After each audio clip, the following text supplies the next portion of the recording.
Good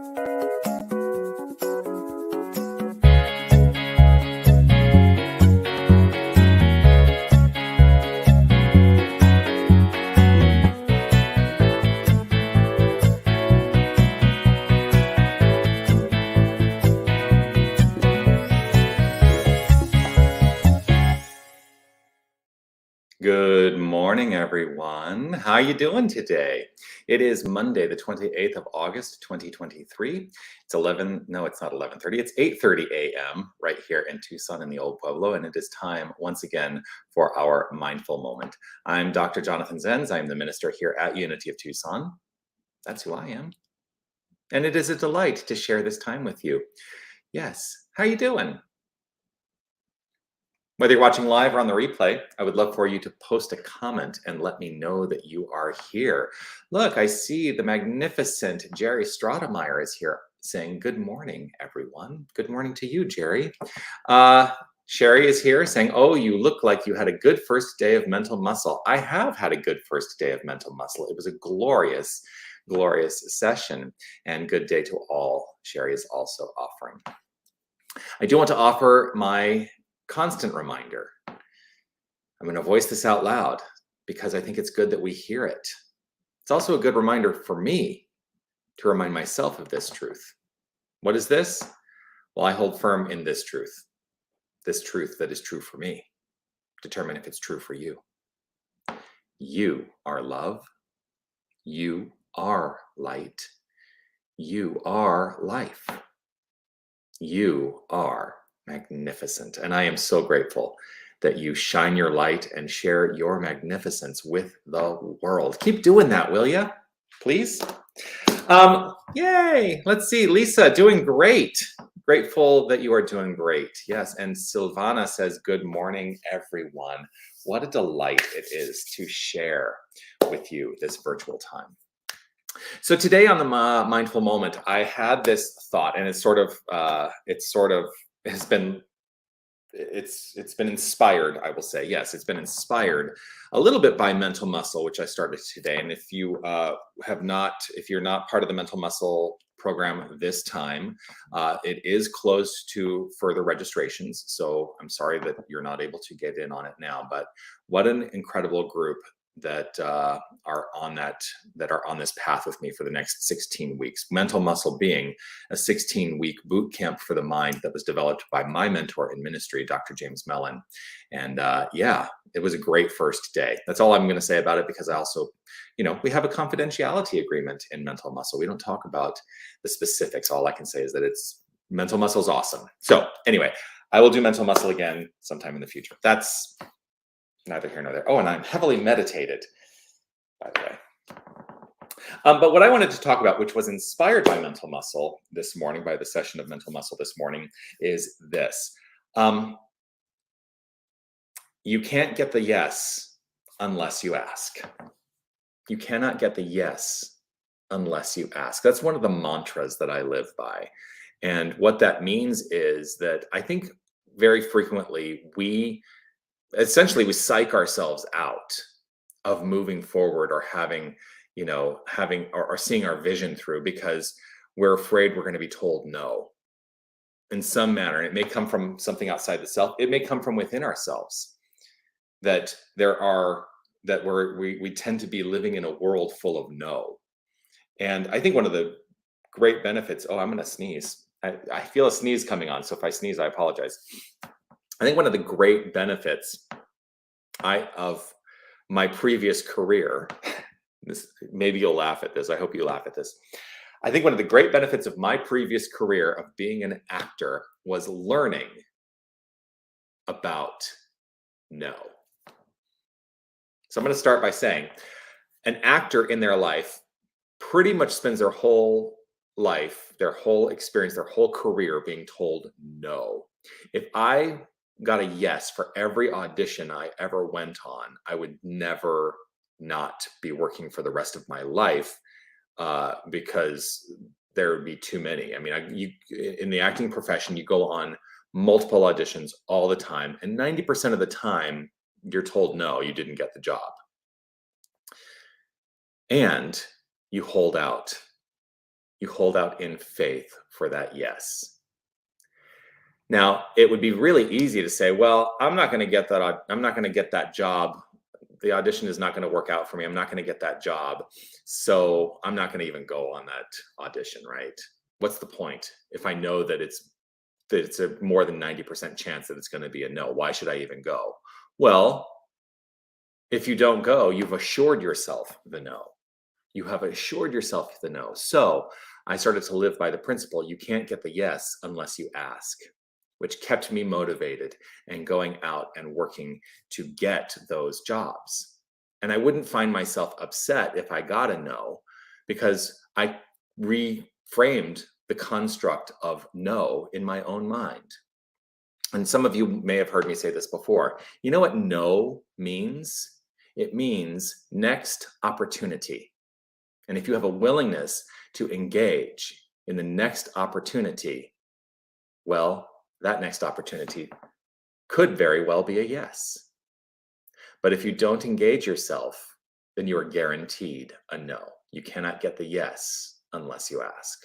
And so this goes for many areas of life. And you get to, start looking at your life and saying, well, where am I holding myself back? Where am I limiting myself in terms of going for the yes?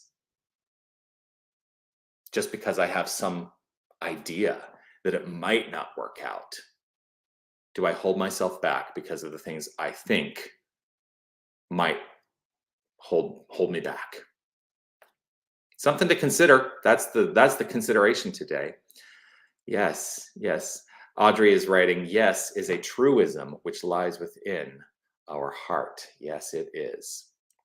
So I want you to play with that today.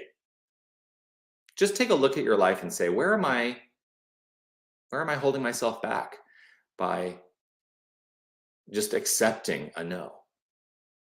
Am I willing to go forth and get the yes? You can't get the yes unless you ask. So that's the thought today. I'm actually asking, when I finished the mental muscle session today, it sparked in me, because this was kind of on my mind, it sparked on me this idea that I need to reach out to some colleagues of mine to say, hey, I think that we can rethink how we're approaching the path of unity and new thought in a different way. And that I want to get the yes in terms of, let's go on this journey together. And you know what? Here's the thing. It may not work out. It may not be accepted, but I'll never know if I don't try. So that's it. I'm going to invite us all to relax right where we are as we solidify this, as we concretize this in a moment of affirmative prayer. Prayer, this activity of mind, this activity of consciousness that we actively engage in purposefully to move energy. That's what we're here to do, move energy. And in the movement of energy, we are creating new constructs and we are creating new experiences for ourselves. So if it is safe and comfortable, go ahead, close your eyes and join me. Join me in the affirmation of this idea that there is only one infinite power and presence. There is only one source. There is only one resource. There is one magnificence. There is one omnipresence. There is one omnipotence. There is one omniscience. There is God and nothing else. This magnificence is letting itself be known as all creation, and it is creating from and of itself. And so all that exists is the free flow of a divine energy upon itself, expressing from itself as itself. There is absolutely nothing that is not wholly God, source, energy. And so our identity, the core identity of each and every one of us is holy, divine, 100% God. We are God's stuff. There is no aspect of us that is not God. We are the light, the life, the love, the perfection, the magnificence. We are of God, each and every one of us. I let go of any notion of separation, thinking that we are with or in or adjacent to God. We are not. We are the power.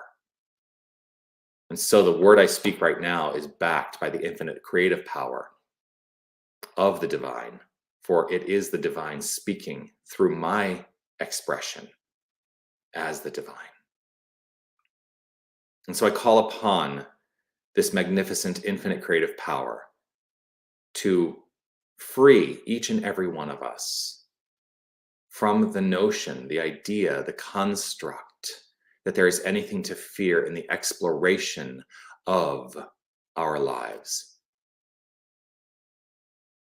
I let myself off the hook for any consideration of fear. And I trust and know that as I allow an opening to the requirements of my quality of life in an enhanced capacity, that there is a world full of yes. And so I know I cannot get the yes unless I ask. And even when faced with no, I recognize and know that as a next opportunity.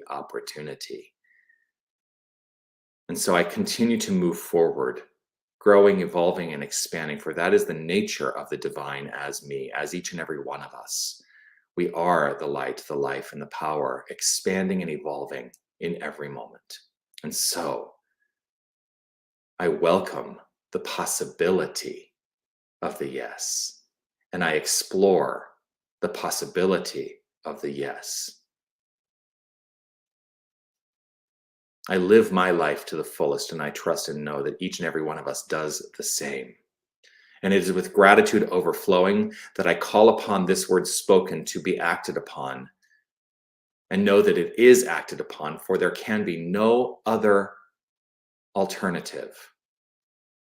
For God is always doing his perfect work by means of all creation. And so I am that which is. I am doing that perfect work in the consideration of the speaking of this word. I know it is so. And with gratitude overflowing, that felt sense of gratitude, I simply allow. I allow the outflow. I release, let go, trust, and know, and affirm it by saying, and so it is.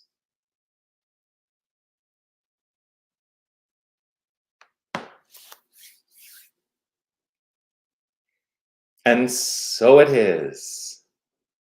I feel good. Do you feel good? I trust you do. Well, let's continue this feeling good for the rest of the day, the rest of the week, the rest of our lives. And I will be delighted to see you again tomorrow for the Mindful Moment right here at 8:30, wherever you're watching, YouTube, Facebook. I am live. I am live. I am live. And always grateful for the opportunity to share. Peace and blessings to you. Make it a magnificent day. Know that you are magnificent, and it's not because of anything you do. It is simply the truth of who you are. And so celebrate that. Keep celebrating. All right. Bye, everybody. Love you. Bye.